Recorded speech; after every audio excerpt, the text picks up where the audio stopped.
নমস্কার, আমি সজীব। দর্শক বন্ধুরা, আপনাদের সবাইকে অনেক অনেক শুভেচ্ছা ও স্বাগত জানিয়ে শুরু করছি আমার আজকের ভিডিও। বন্ধুরা, শীতকাল চলে এসেছে। নভেম্বর মাস প্রায় শেষ হতে চলল। ওয়েস্ট বেঙ্গল বোর্ডের সব স্কুলগুলোতে এক্সাম প্রায় শেষের পথে। আর এক্সাম শেষ হওয়া মানে লম্বা ছুটি।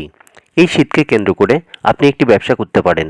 এই ছুটিতে সব বাচ্চারা এবং বড়রা ব্যাডমিন্টন খেলবে, আর আপনি এই সময়ে ব্যাডমিন্টনের ব্যাট বিক্রি করতে পারেন। বাচ্চাদের জন্য আপনি প্লাস্টিক কর্ক ব্যাটও বিক্রি করতে পারেন। এই প্লাস্টিকের ব্যাট আবার ছোট এবং বড় সাইজের পাওয়া যায়। এছাড়াও বড়দের জন্য শাটেল ব্যাটও আপনি বিক্রি করতে পারেন। এই ব্যাটগুলো আবার ছোট সাইজ এবং বড় সাইজের পাওয়া যায়।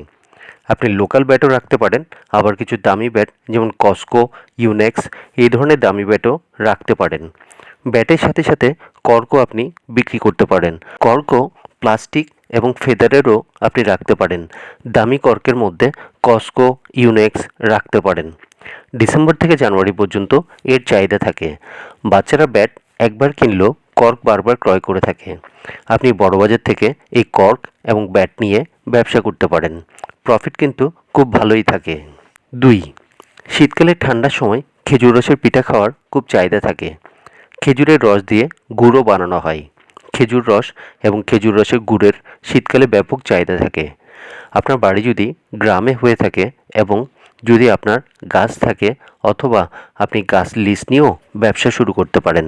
আপনাকে গাছ থেকে ফ্রেশ খেজুর রস সংগ্রহ করে সাপ্লাই করতে হবে।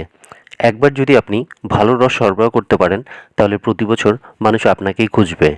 বিশেষ করে যারা গ্রামে আছে তারা চাইলেই সহজেই এই ব্যবসা করতে পারেন। এর জন্য বেশি পুঁজিরও দরকার পড়ে না। অল্প পুঁজিতেই আপনি চাইলে এই ব্যবসা করতে পারেন। মনে রাখবেন, আপনি যদি ভালো জিনিস সরবরাহ করেন তাহলে মানুষ আপনার কাছ থেকে বারবার জিনিস কিনবে। আপনি চাইলে খেজুরের রস থেকে গুড় বানিয়েও দোকানে দোকানে সাপ্লাই করতে পারেন। বন্ধুরা, এই ভিডিও থেকে আপনাদের কেমন লাগলো জানাবেন। আর এই ভিডিও দেখে যদি আপনাদের একটু উপকার হয়ে থাকে তাহলে অবশ্যই লাইক আর শেয়ার করবেন। আর অবশ্যই সাবস্ক্রাইব করে পাশে থাকবেন, যাতে পরবর্তী যে কোনো ভিডিও আপলোড করলেই নোটিফিকেশান চলে যায় আপনাদের কাছে।